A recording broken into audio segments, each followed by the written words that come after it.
సాయిరామ్ సమర్థ సద్గురు సాయినాథ్ మహారాజ్ కీ జై. మన సాయి బిడ్డలందరికీ నమస్కారం ఫ్రెండ్స్. ఎలా ఉన్నారండి? ఏం చేస్తున్నారు? అందరికీ కూడా ఈరోజు గురువారం శుభాకాంక్షలు. మీరెప్పుడు కూడా సుఖంగా, సంతోషంగా, ఆనందంగా ఉండాలి అని చెప్పి సాయినాథుని తరపున నేను కూడా మనస్ఫూర్తిగా కోరుకుంటూ ఉన్నాను. ఈరోజు సాయినాథుడు అందించే సందేశం ఏంటి అంటే కనుక, తల్లి, తెలిసే నీ నుదుటి రాతను చెరుపుతున్న వ్యక్తిని నమ్ముతూ ఉన్నావు. ఇక పైన కానీ తెలుసుకోకపోతే అది పూర్తిగా నీ కర్మే అవుతుందమ్మా.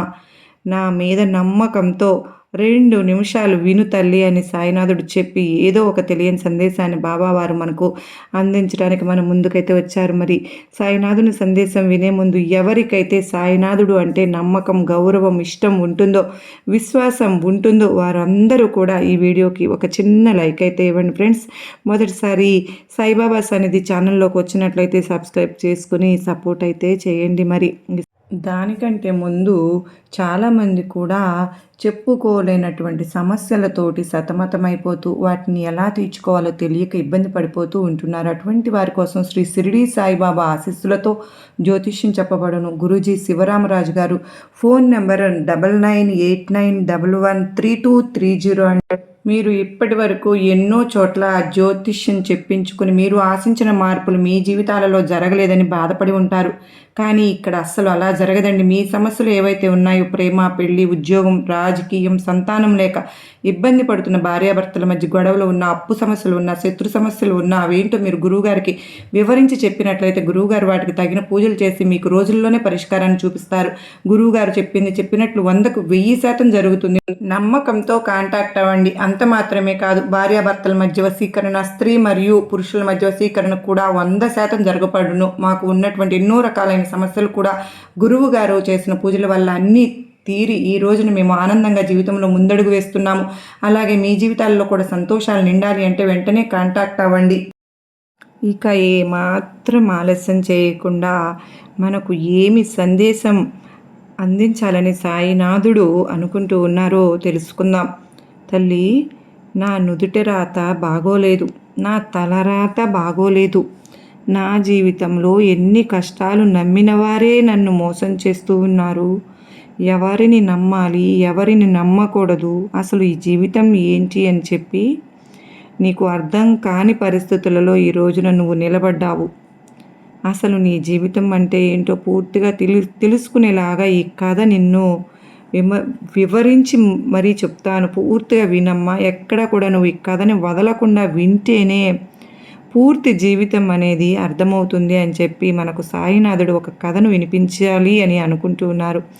నిజంగా బాబావారు చెప్పినట్లుగా కథని ఎవ్వరు కూడా మధ్యలో స్కిప్ చేయకుండా వింటేనే పూర్తిగా అర్థమవుతుంది. ఒక ఊర్లో ఒక మహారాజు ఉన్నారు. ఆ మహారాజుకు ఒక మంచి అందమైన అమ్మాయితో వివాహం అయితే జరుగుతుంది. ఇద్దరూ కూడా చాలా సంతోషంగా ఉంటారు. ఒకరోజు ఆ యొక్క రాజ్యంలోకి ఒక సన్యాసి వస్తారు. సన్యాసి వచ్చి భిక్షాటన చేసుకుంటూ రాజుగారికి ఒక మాట చెప్తారు. రాజుగారు ఆ సన్యాసి మాటలు విన్న తర్వాత, ఈ సన్యాసికి చాలా అనుభవం ఉంది, అసలు నా జీవితం గురించి కూడా ఒక్కసారి అడిగి తెలుసుకుందాము అనుకుని, స్వామి, నా యొక్క జీవితం గురించి చెప్పండి. నాకు వివాహం అయిన తర్వాత నా భార్య నా దగ్గరకు వచ్చిన తర్వాత నేను చాలా సంతోషంగా ఉంటున్నాను.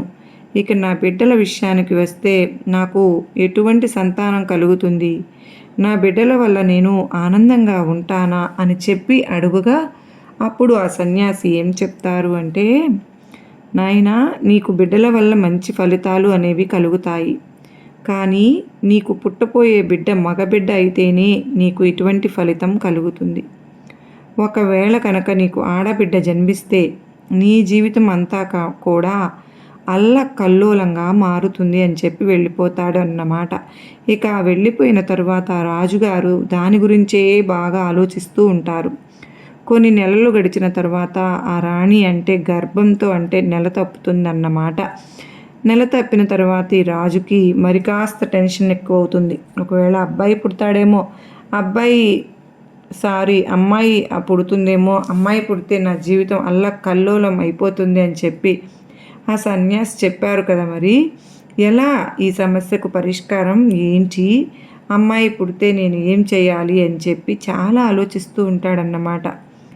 ఇలా ఆలోచిస్తూ తనలో తనే మదన పడిపోతూ ఉన్నప్పుడు ఆ రాణి తన దగ్గరకు వచ్చి, మహారాజా, ఇదివరకు మీరు చాలా సంతోషంగా ఉండేవారు, కానీ ఈ మధ్య మీరు దేని గురించో ఎక్కువగా ఆలోచిస్తూ ఉన్నారు.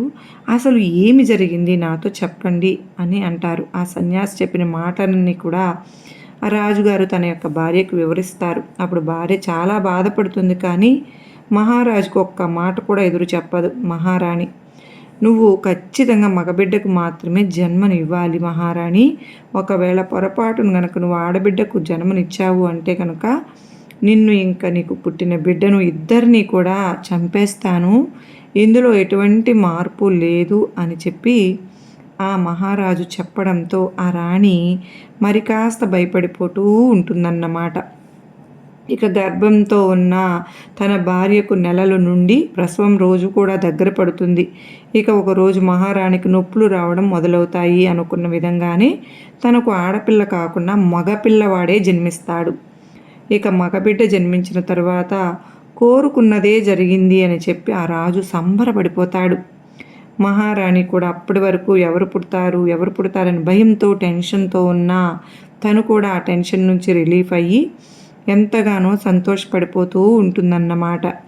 ఇలా ఇక ఆ బాబుకు కూడా 2-3 సంవత్సరాలు వస్తాయి.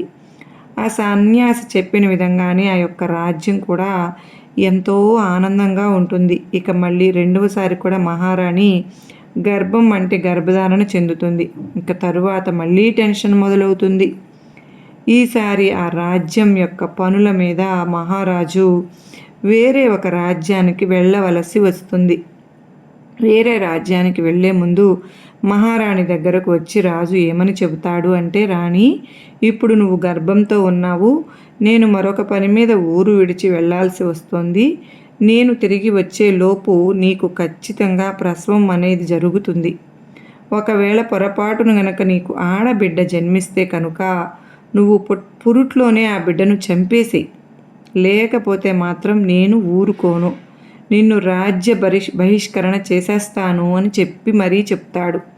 ఇక ఆ మాటలకు మహారాణి ఎంతగానో భయపడిపోతుంది. ఎందుకంటే రాజుగారు కేవలం మాట మాత్రమే కాదు, ఏదైనా చెప్పారు అంటే కనుక అది ఖచ్చితంగా జరిగేలాగా చూసే మొండివారు కూడా.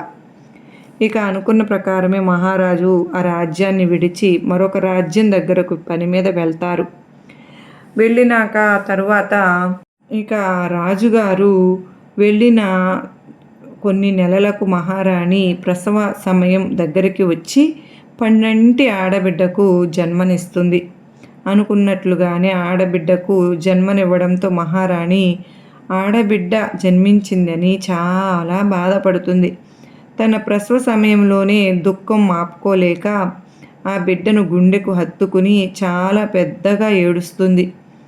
ఇక ఆ యొక్క ఇద్దరిని చూసి మంత్రసాని, ఎవరైతే ప్రసవం చేయడానికి వచ్చిన వైద్యురాలు ఉందో, అప్పటి రోజుల్లో ఆ వైద్యురాలని మంత్రసాని అని పిలిచేవారు కదా, ఆ మంత్రసాని మహారాణిని అడుగుతుంది, ఎందుకు రాణి, ఎందుకు ఏడుస్తున్నావు? నీకు అందమైన లక్ష్మీ స్వరూపమైనటువంటి అమ్మాయి పుట్టింది.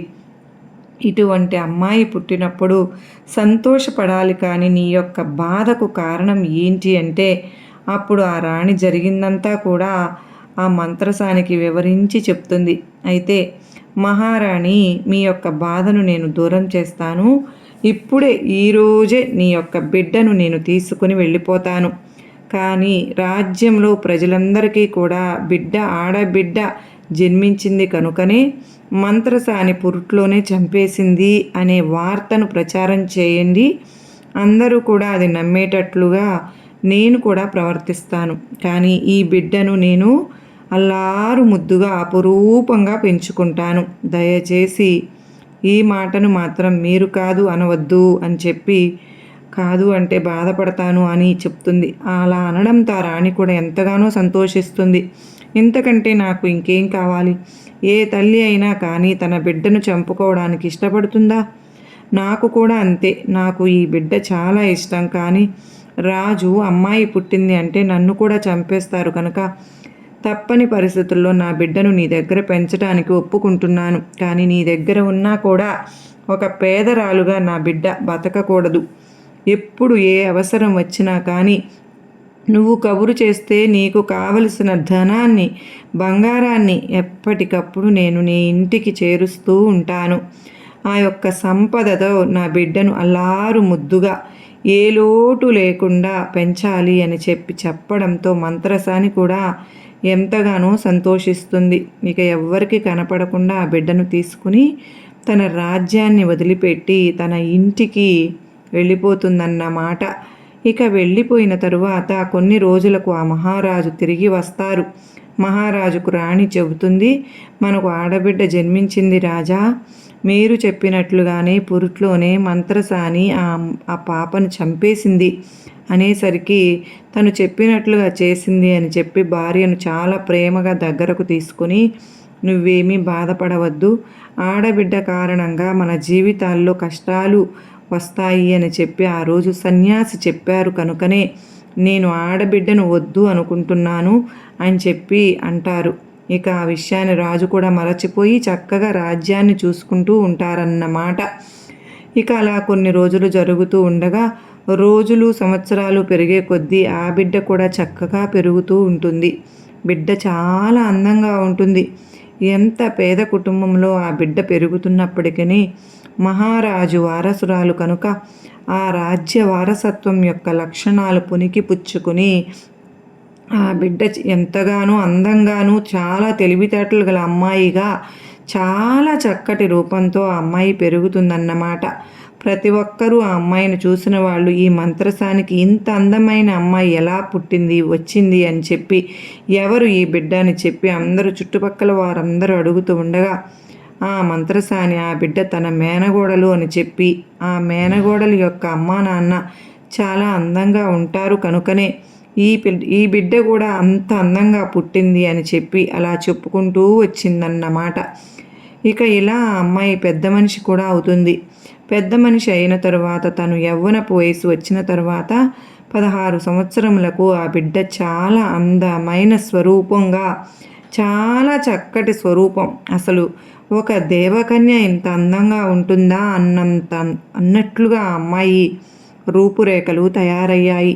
ఒకరోజు చక్కగా తన అందమైన కురులతో తలస్నానం చేసి ఆ తల తుడుచుకుంటూ తన మేడ మీద నుంచుని ఆ తలను ఆరబెట్టుకుంటున్న సమయంలో మహారాజు గుర్రపు స్వారీ మీద కింద నుంచుని ఉంటాడు. వచ్చి అప్పుడు ఆ తల వెంట్రుకల నుంచి కారిన ఆ నీటి చుక్కలు ఆ రాజు యొక్క ముఖం మీద పడినప్పుడు ఒక్కసారిగా ఆ మహారాజు తలపైకెత్తి చూడగానే అందమైన అమ్మాయి కనిపించేసరికి మంత్రిని పిలిచి ఆ అమ్మాయి ఎవరు, ఇంత అందంగా ఉంది అని చెప్పి అడుగుతాడు. అప్పుడు ఎవరో నాకు తెలియదు రాజుగారు, మీరు కనుక్కోమంటే కనుక్కుంటాను, నేను వచ్చి చెప్తాను అని చెప్పగా మహారాజు ఆ అమ్మాయి యొక్క పూర్తి వివరాలు నాకు తెలియపరచండి, నేను ఆ అమ్మాయిని పెళ్లి చేసుకోవాలి అని అనుకుంటున్నాను. ఎందుకంటే అసలు ఇంత అందాన్ని నేను ఎప్పుడు చూసిందే లేదు, ఎంత చక్కగా ఉంది ఆ అమ్మాయి అని చెప్పి అంటాడు. అనగా ఇక ఆ మంత్రి కనుక్కోవడానికి వెళ్తాడు. ఇక మహారాజు రాజ్యానికి వెళ్ళి ఆ రోజు రాత్రంతా కూడా ఆ అమ్మాయి గురించే ఆలోచిస్తూ ఉంటాడు. ఆ అమ్మాయి యొక్క రూపమే ఆయన కలలో కనిపిస్తూ ఉంటుంది. అదే ఆలోచనలతో అతను రాజుగారు ఆ రోజు ఆహారం కూడా తీసుకోవడం మానేసి గడుపుతాడు. ఇక తరువాత రోజు మంత్రి ఆ అమ్మాయి ఒక మంత్రసాని మేనకోడలు అని చెప్పి ఆ అమ్మాయిది చాలా పేద కుటుంబం అని చెప్పి ఆ అమ్మాయి యొక్క తల్లిదండ్రులు చనిపోతే తన మేనగోడలను తనే పెంచుకుంటుంది అని చెప్పగా ఆ మంత్రసాని దగ్గరకు భటులను పంపించి ఆ అమ్మాయిని పెళ్లి చేసుకుంటాడు రాజు అని చెప్పండి అనగా ఇక అప్పుడు భటులు వెళ్ళి ఆ మంత్రసాన్ని అడుగుతారు. మహారాజా, నీ యొక్క మేనగోడల్ని పెళ్లి చేసుకుంటాను అని అంటున్నారు మరి అనగా ఆ మాట వినొక్కసారిగా తన గుండె ఆగిపోయినంత పని అవుతుంది మంత్రసానికి. ఎందుకంటే ఆ యొక్క రాజు ఎవరు, ఆ యొక్క అమ్మాయి తండ్రి. ఒక తండ్రే తన కుమార్తెను పెళ్లి చేసుకోవడం ఏంటి స్వామి, ఇది ఎక్కడైనా ఉందా అసలు, ఇది ఎక్కడి విచిత్రం ఈ పరిస్థితి ఏ పగవారికి కూడా రాకూడదు, ఏ కన్న కూతురికి రాకూడదు అని చెప్పి తన దేవుని గదిలోనికి వెళ్ళి కుమిలిపోయి ఏడుస్తుందన్నమాట. ఇక నా మేనగోడల్ని మహారాజుకి ఇవ్వడం కుదరదు. ఎందుకంటే తనకు ఎటువంటి వివాహము చేసే ఉద్దేశమే నాకు లేదు. కనుక మీ యొక్క రాజుకి చెప్పండి, ఇది జరగదు అని చెప్పి. ఇప్పుడు భటులు వెళ్ళి మహారాజుకు చెప్పగా మహారాజుకు చాలా కోపం వచ్చేస్తుంది. ఈ రాజ్యంలో నా మాటకు ఎదురు తిరిగే వాళ్ళు ఉన్నారా? అసలు ఇది ఎక్కడి ఆచారం? కొత్తగా మొదలైందా ఏంటి? ఒక్కసారి ఆవిడని తీసుకురండి అని చెప్పగా ఆ భటులు వెళ్ళి ఆ మంత్రసాని ఆ రాజ్యానికి తీసుకుని వస్తారు. అప్పుడు ఆ రాజు భటుల చేత ఆ మంత్రసానిని కొరడాతో కొట్టేస్తారన్నమాట. అప్పటికి చాలా వృద్ధాప్యంతో, అంటే చాలా వయసు అయిపోయి పెద్దావిడిగా మారిన ఆ మంత్రసాని ఒంటి మీద కొరడా దెబ్బలతో తగలగానే ఆ నొప్పిని భరించలేక తను ఏం చేస్తుంది అంటే అసలు నిజాలు అన్నీ కూడా రాజుగారి ఎదురుగా బయట పెట్టేస్తుంది. ఒక్కసారిగా రాజు ఆశ్చర్యపోతాడు.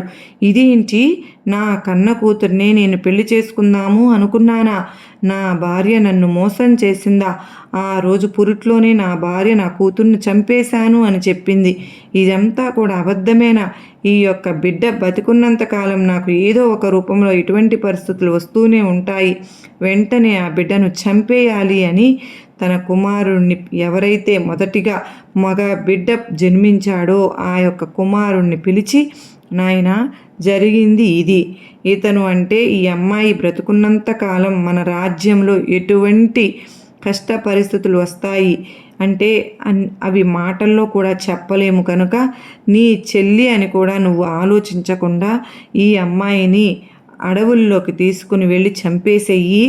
చంపినట్లుగా సాక్ష్యంగా ఆవిడ యొక్క 2 కళ్ళను తీసుకుని వచ్చి నాకు చూపించు.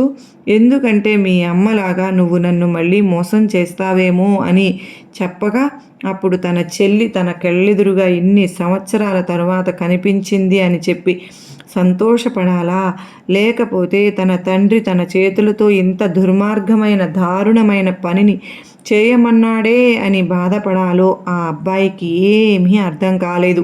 కానీ తండ్రి మాట వినకపోతే ఆ తండ్రి ఎంత మూర్ఖుడో ఆల్రెడీ ఆ కుమారునికి తెలుసు. ఇక తండ్రి మాట కాదనలేక తన చెల్లిని తీసుకుని అడవులలోకి వదిలిపెట్టే దారిలో చెల్లి, నేనైతే నిన్ను నా చేతులతో చంపలేనమ్మా. ఎందుకంటే ఏ అన్నా కూడా ఇలా ఇటువంటి దారుణంగా తన యొక్క సొంత చెల్లెలినే హత్య చేయడం అనేది ఎక్కడ లేదు. కనుక నీవు ఈ అడవులలోనే జాగ్రత్తగా ఉండమ్మా. కానీ నేను నా తండ్రికి చెప్తాను నిన్ను చంపేశాను అని. దానికి సాక్ష్యంగా నేను జింక కళ్ళను తీసుకుని వెళ్ళి చూపిస్తాను అని చెప్తాడు. అప్పుడు లేదు అన్నా, నువ్వు ఖచ్చితంగా నన్ను చంపు. ఎందుకంటే నాన్నగారి మాటని నువ్వు కాదని ఇలా మోసం చేయడం పద్ధతి కాదు.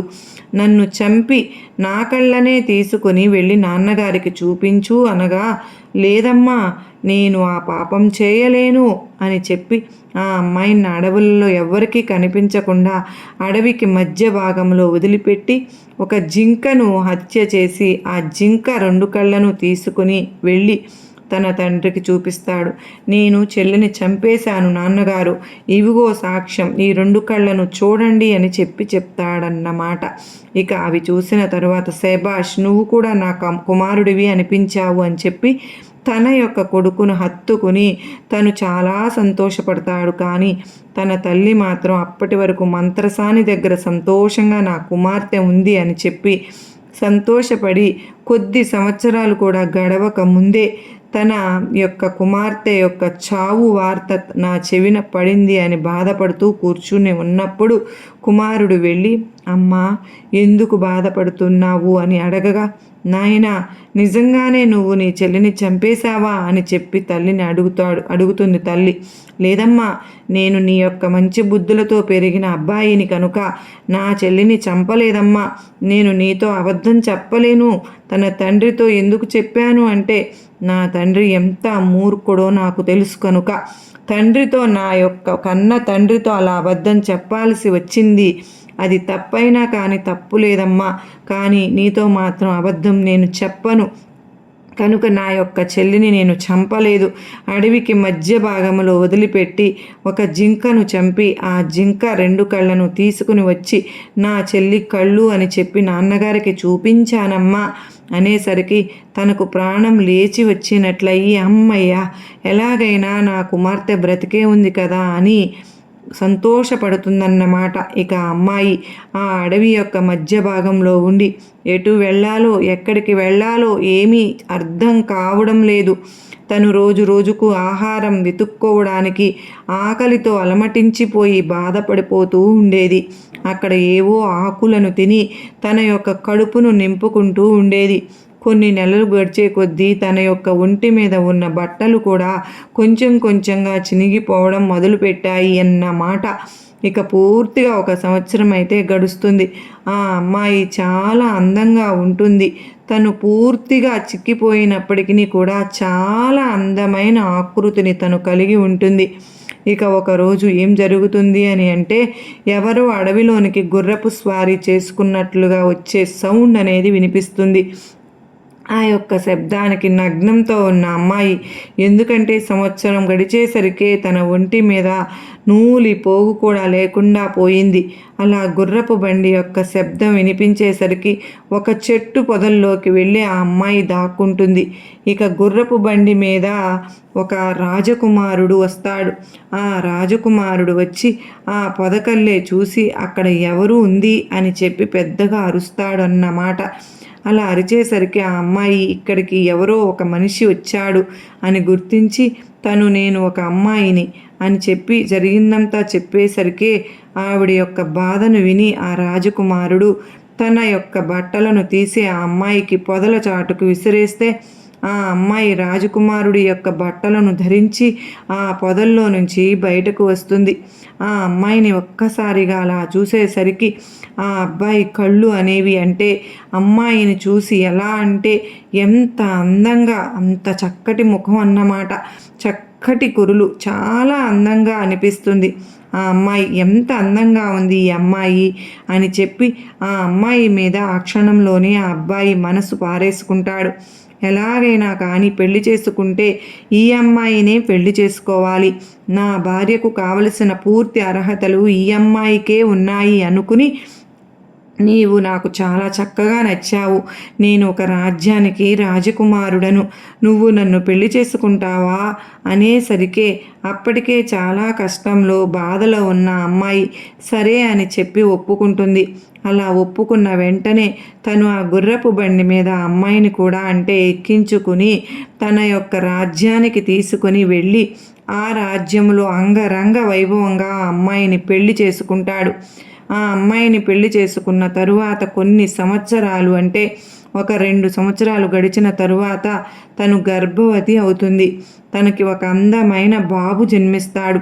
ఆ బాబు జన్మించిన తరువాత ఆ అమ్మాయికి అప్పటికి కూడా ఏమాత్రము అందం అనేది తగ్గదు.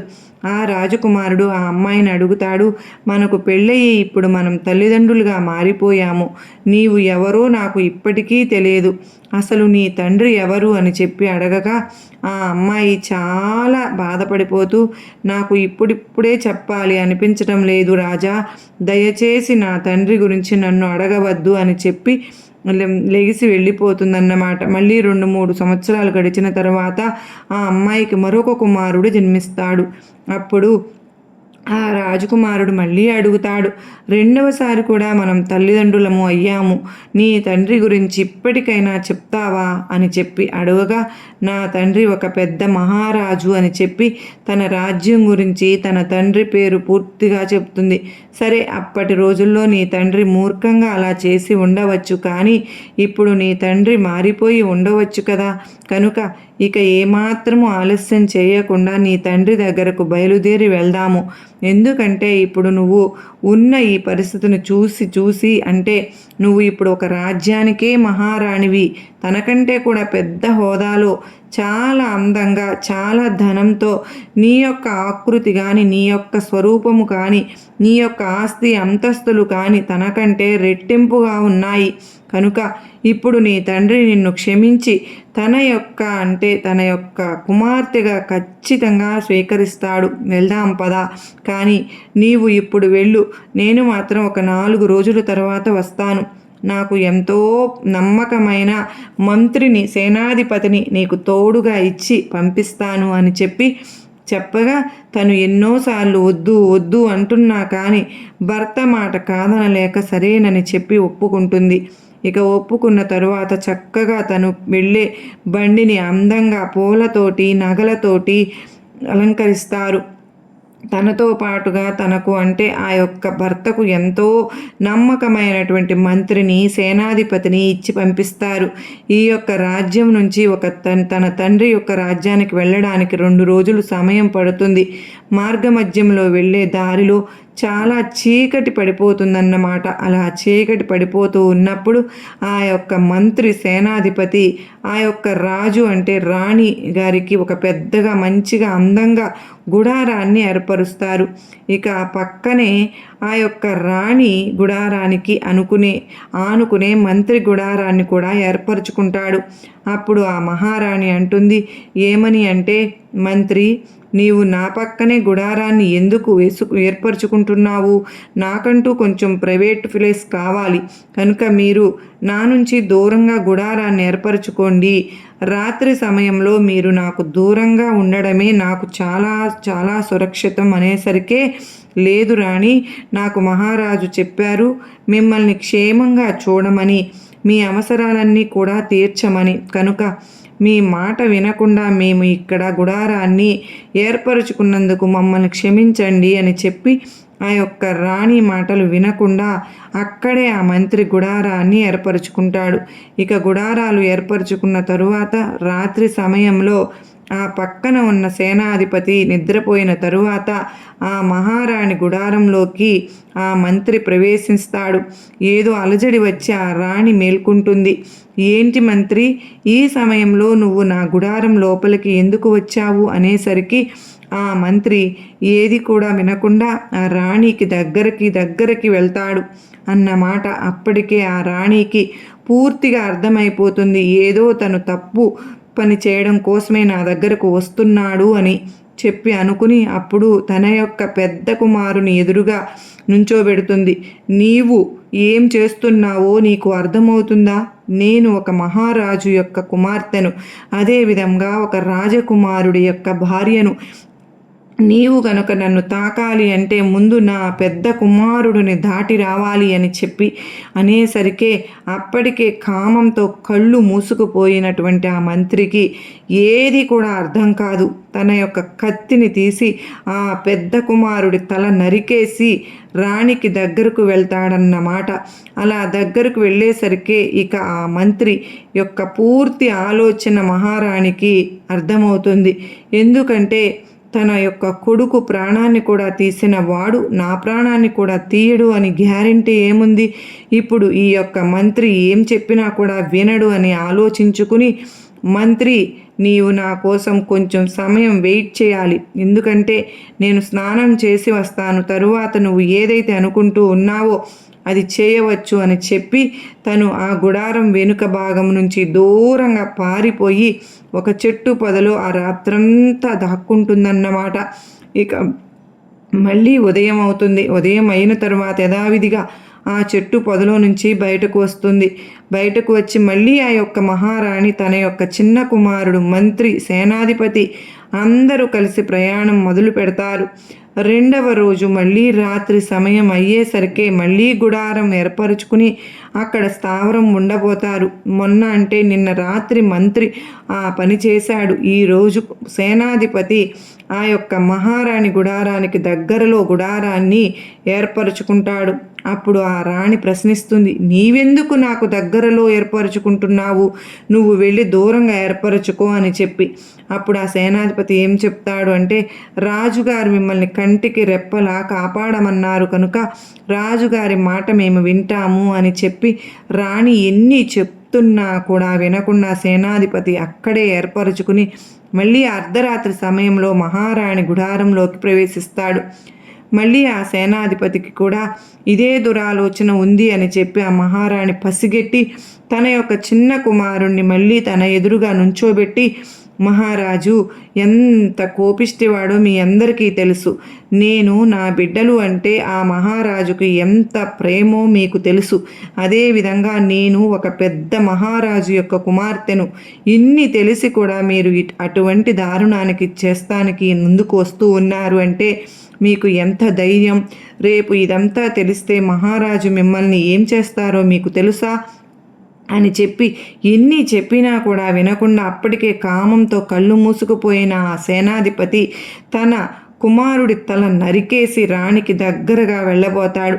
అప్పుడు ఏం చేయాలో అర్థం కాక మహారాణి ఆ రాత్రి సమయంలోనే పరుగున ఒక పెద్ద నది ప్రవాహం దగ్గరకు వెళ్తుంది. ఇక ఏమి ఆలోచన చేయకుండా ఆ యొక్క నదిలోకి దూకేస్తుందన్నమాట. అప్పటికే ఎంతో వేగంతో ప్రవహిస్తున్నటువంటి ఆ నదిలో నుంచి ఆవిడ కొట్టుకుని వచ్చి ఒక ఒడ్డుకు చేరుతుంది. ఒక ఒడ్డుకు చేరుకున్న తరువాత తెల్లవారిన తరువాత ఇద్దరు సన్యాసులు ఆ యొక్క మహారాణి ఒడ్డుకు చేరుకున్న ఆ మహిళను చూసి ఆవిడ ముందు ప్రాణాపాయ స్థితిలో ఉంది, ఆవిడ ప్రాణాలను కాపాడాలి అని చెప్పి అంటే ఆ యొక్క రాణికి ముందు ప్రథమ చికిత్స చేస్తారన్నమాట. ఆ రాణి స్పృహలోకి వచ్చి అంతా కూడా తేరుకునే సమయానికి ఆ సన్యాసులు ఇద్దరూ కూడా ఆవిడ యొక్క అందాన్ని చూసి మైమరచిపోతారు. ఎందుకు అంటే ఏ మగవాడు అయినా కానీ ఆ యొక్క అందం ముందు ఆ యొక్క రాణి అందం ముందు ముగ్ధుడవ్వాల్సిందే. అంత అందగత్తె మహారాణి. తరువాత ఈ యొక్క సన్యాసులకు తోడు ఇంకొంతమంది శిష్యులు కూడా వస్తారు. ఆ మహారాణి మనసులో చాలా భయపడిపోతుంది. ఇద్దరు మూర్ఖుల నుంచి తప్పించుకొని ఈసారి నలుగురు మూర్ఖుల దగ్గరకు వచ్చాను, ఇప్పుడు నా పరిస్థితి ఏంటి అని చెప్పి ఆలోచిస్తూ ఉండగా ఆ శిష్యులందరూ కూడా ముందు నేను ఆవిడని చూశాను కాబట్టి ముందు నాకు ఆవిడ దక్కాలి, తరువాత చూశాను తర్వాత నాకు దక్కాలి అని చెప్పి నలుగురు కూడా గొడవ పడుతూ ఉంటారు. అలా గొడవ పడుతూ ఉన్నప్పుడు ఆ శిష్యుల యొక్క గురువుగారు అంటే పెద్ద ఆయన వస్తాడన్నమాట. వచ్చి ఆ యొక్క శిష్యుల మనస్తత్వాన్ని పూర్తిగా అతను ముందుగానే పసిగట్టి, నాయనలారా ఎందుకు గొడవ పడుతూ ఉన్నారు? ఏ స్త్రీ అయినా కానీ మనకు సోదరి లాంటిది. మీకు ఎప్పుడు కూడా ఇంతవరకు మాకు ఒక సోదరి ఉంటే బాగుండేది అనేవారు కదా. ఇప్పుడు ఈ స్త్రీని మీరు సోదరిలాగా ఎందుకు భావించరు అనేసరికి తప్పైపోయింది స్వామి అని చెప్పి ఆ శిష్యులందరూ కూడా గురువుగారి పాదాల మీద పడి ఇక నుంచి ఆవిడను ఆ సోదరి అని చెప్పి పిలవడం మొదలుపెట్టారు. ఆ అమ్మాయిని కూడా వారితో పాటు వారి యొక్క ఆశ్రమానికి తీసుకుని వెళ్ళి అక్కడ ఆవిడ మంచి చెడులన్నీ కూడా ఆ యొక్క గురువు శిష్యులు చూసుకోవడం మొదలుపెట్టారు. కొద్ది రోజులు గడిచేసరికి ఆ అమ్మాయి అసలు ఏ రాజ్యంలో ఏ ఆశ్రమం ఉంది అని చెప్పి అన్ని వివరాలు తెలుసుకున్న తరువాత ఆ ఆశ్రమం తన యొక్క తండ్రి రాజ్యంలోనే ఉంది అని చెప్పి తెలుసుకుని నేను నా తండ్రి యొక్క స్థానంలోనే ఉన్నాను అని చెప్పి ఆ ఆశ్రమంలో ఆనందంగా ఉండడం మొదలు పెడుతుంది. ఒకరోజు అనుకోకుండా ఆ యొక్క శిష్యులు భిక్షాటన కోసం ఆ మహారాజు దగ్గరకు వెళ్తారు. వెళ్ళే ముందు ఈ యొక్క సోదరి అంటే ఆ మహారాణి ఏం చెప్తుంది అంటే, మీరు రాజుగారి దగ్గరకు భిక్షాటనకు వెళ్ళినప్పుడు మా సోదరి మీ యొక్క రాజ్యంలో కథ చెప్పడానికి వస్తుంది, అందుకు మీకు అంగీకారమేనా అని చెప్పి మహారాజుని అడిగిరండి అని చెప్తుంది. ఇక అప్పటికే అందరూ కూడా సోదరిలాగా భావిస్తున్న అమ్మాయి ఏది చెబితే అది చేసేవారు అన్నమాట. అందరూ కూడా రాజు దగ్గరకు భిక్షాటనకు వెళ్ళి, మాకు ఒక సోదరి ఉంది, తను మీ రాజ్యంలో మీ దగ్గరకు వచ్చి రాజుగారు ఆ సోదరి కథ చెప్పాలి అని అనుకుంటుంది, మీకు అంగీకారమేనా అని చెప్తారన్నమాట.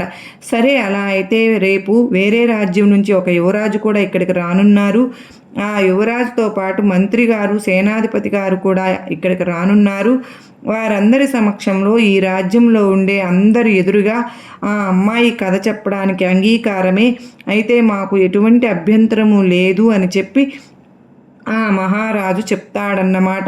ఇక సరేనని చెప్పి ఆ యొక్క రాణి కూడా అంటే ఆ యువరాణి కూడా ఒక యోగి వేషం వేసుకుని ఆ యొక్క రాజ్యంలోకి వెళ్తుంది. తనకు కావలసిన వారందరూ కూడా అక్కడే ఉన్నారు. తండ్రి వేరొక రాజ్యం నుంచి వచ్చిన యువరాజు అంటే తన భర్త, తన యొక్క బిడ్డలను చంపిన మంత్రి సేనాధిపతి, ఇక ఆ రాజ్యంలో మిగతా యొక్క రాజులు కూడా అందరూ అక్కడే ఉన్నారు. ముందుగానే ఆ అమ్మాయి చెబుతుంది, నేను కథ చెప్పినప్పుడు ఎవరూ కూడా మధ్యలో వెళ్ళడానికి వీలు లేదు. ఎప్పుడైతే మధ్యలో వెళ్ళిపోతారో ఆ క్షణంలోనే నేను కథను ఆపేస్తాను. కనుక మీరు ఎవరైనా వెళ్ళాలి అనుకుంటే కథ మొదలవ్వక ముందే లేచి వెళ్ళిపోండి. ఇష్టమైన వాళ్ళు మాత్రమే ఇక్కడ ఉండండి అని చెప్తుంది. అప్పుడు ఆ యువరాజు అంటే ఆ మహారాజు చెప్తాడు, అంటే తండ్రి చెప్తాడన్నమాట, అమ్మ ఎవరు కూడా ఇక్కడి నుంచి వెళ్ళరు. ఎవరైనా కానీ వెళ్తే వారిని ఖచ్చితంగా శిక్ష పడుతుంది. ఇక నువ్వు కథ చెప్పడం మొదలుపెట్టు అనేసరికి ఒక రాజ్యంలో ఒక మహారాజు ఉన్నాడు. ఆ మహారాజుకు కుమార్తె పుడితే నష్టం జరుగుతుంది అని చెప్పి పురిట్లోనే తన కుమార్తెను చంపేయాలి అనుకున్నాడు. కానీ ఆ కుమార్తెను ఒక మంత్రసాని తీసుకుని వెళ్ళి పెంచుకుంటుంది. తరువాత తను బ్రతికే ఉంది అని తెలిసిన తరువాత తన కుమారుడికి ఇచ్చి చంపేయమని అడవులకు పంపిస్తాడు. ఇలా చెప్తూ ఉండగా మహారాజు కళ్ళల్లో నీళ్లు వస్తూ ఉంటాయి. ఇలా మాట వరుసకి ఒక్క మాటగా చెప్పిన అమ్మాయి ఎంతో ఆవేదనతో చెప్పే పద్ధతిలో చెప్తూ ఉండగా ఆ మహారాజు తను ఎంత మహాపాపం చేశాను, ఇది నా గురించే కదా అని ఆలోచిస్తూ ఉంటాడన్నమాట. ఆలోచిస్తూ ఉన్నప్పుడు అప్పుడు ఏం జరుగుతుంది, తర్వాత చెప్పమ్మా అని అంటూ ఉంటాడు. అప్పుడు ఆ సోదరుడు తన యొక్క చెల్లిని చంపడం ఇష్టం లేక జింక కళ్ళను తీసుకుని వెళ్ళి తన తండ్రికి చెల్లిని చంపాను అని చెప్పి అబద్ధం చెప్తాడు. ఇక తరువాత 1 సంవత్సరం గడిచిన తరువాత ఓ యొక్క యువరాజు ఒంటి మీద నూలిపోగు లేకుండా చెట్ల పొదల్లో అల్లాడిపోతున్న ఆ యొక్క యువరానికి తన బట్టలు ఇచ్చి, అదేవిధంగా తన హృదయంలో స్థానం ఇచ్చి తనను పెళ్లి చేసుకుని తీసుకుని వెళ్తాడు. ఎంతో సంతోషంగా ఉన్న వారి కుటుంబంలోకి 2 మగబిడ్డలు కూడా వస్తారు. తరువాత తన తండ్రిని కలవడానికి తనకి ఎంతో నమ్మకమైన మంత్రిని సేనాధిపతిని ఇచ్చి పంపించగా ఆ మంత్రి కుమారుడును సేనాధిపతిని చిన్న కుమారుడును పంపిస్తారు. అలా పంపించినప్పుడు పెద్ద కుమారుడిని మంత్రి, చిన్న కుమారుడినేమో సేనాధిపతి చంపేస్తారు. ఎంతో నమ్మకస్తులైన వారు చివరకు ఏం జరిగింది, నా భార్య బిడ్డలు ఏమయ్యారు అని చెప్పి రాజు తిరిగి వచ్చిన తరువాత మంత్రిని సేనాధిపతిని అడిగితే, మీ భార్య ఒక మంత్రసాని, ఆవిడ యొక్క మహిమలు సంపాదించుకోవడం కోసం తన బిడ్డలిద్దరినీ కూడా చంపేసింది అని చెప్పి ఆ రాజుకి నమ్మేటట్లుగా ఇద్దరు చెప్పుకున్నట్లుగా ఒకే మాట చెప్తారు.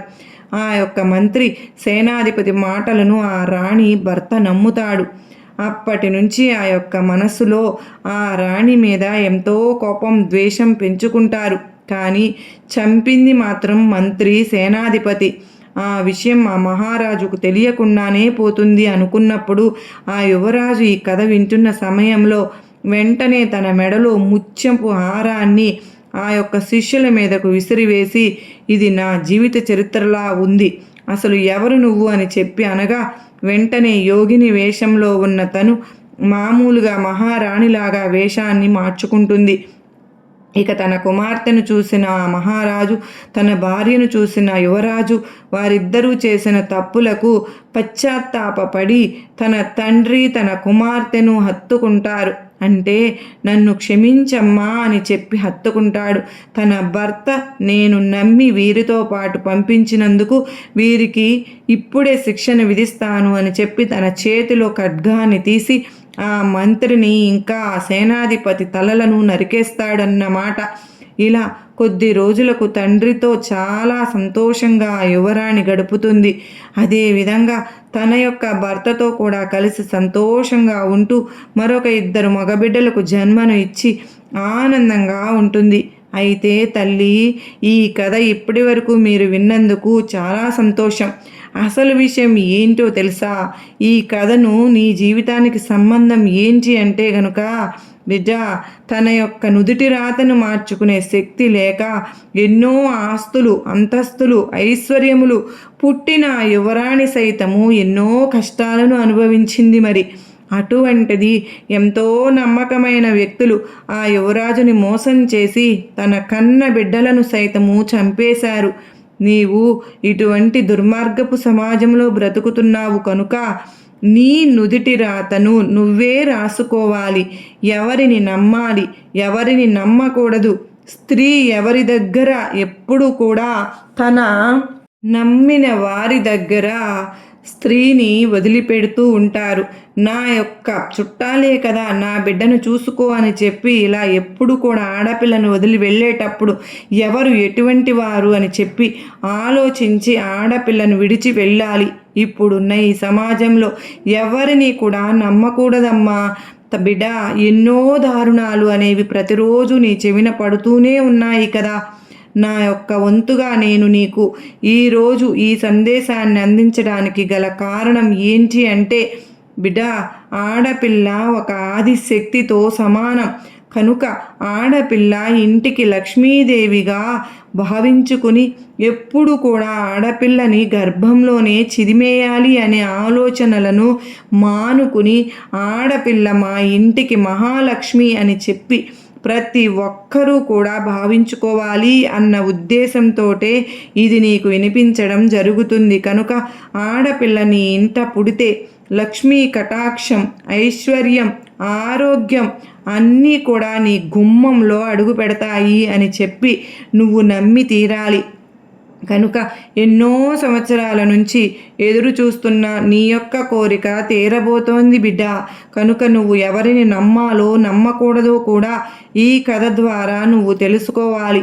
ఎవరిని కూడా గుడ్డిగా నమ్మడం మానేసి ప్రతి ఒక్కరి విషయంలో కూడా చాలా తెలివిగా ఆలోచించుకొని నీ యొక్క జీవితంలో ముందడుగు వేయకపోతే ఎన్నో నష్టాలు నువ్వు అనుభవించవలసి వస్తుంది అని గుర్తుంచుకుని ఆ గుర్తుంచుకోవాలని చెప్పి అన్న ఉద్దేశంతోనే ఈ కథ మొత్తం నీకు వినిపించాల్సి వచ్చింది. కనుక నీ యొక్క మంచి చెడు అన్నీ కూడా నీకు నువ్వే చూసుకుని నీ కుటుంబం యొక్క పూర్తి బాధ్యతను కూడా నీ మీదే ఉంచుకుని అంతా నీ చేతుల్లోనే నువ్వు పూర్తిగా నీ యొక్క గౌరవాన్ని, నీ యొక్క నమ్మకాన్ని నీకు నువ్వే నిలబెట్టుకోవాలి అని చెప్పి ఈ కథ నీకు చెప్తుంది కదూ అని బాబావారు ఈరోజు మనకు ఈ సందేశాన్ని అందించారు ఫ్రెండ్స్. మరి సాయినాథుడు అందించినటువంటి ఈ సందేశం మనందరికీ కూడా నమ్మకాన్ని, ధైర్యాన్ని కలిగించింది అనిపించిన వారు ప్రతి ఒక్కరూ చిన్న లైక్ ఇవ్వండి. మొదటిసారిగా సాయిబాబా సన్నిధి ఛానల్లోకి వస్తే సబ్స్క్రైబ్ చేసుకుని సపోర్ట్ చేయండి.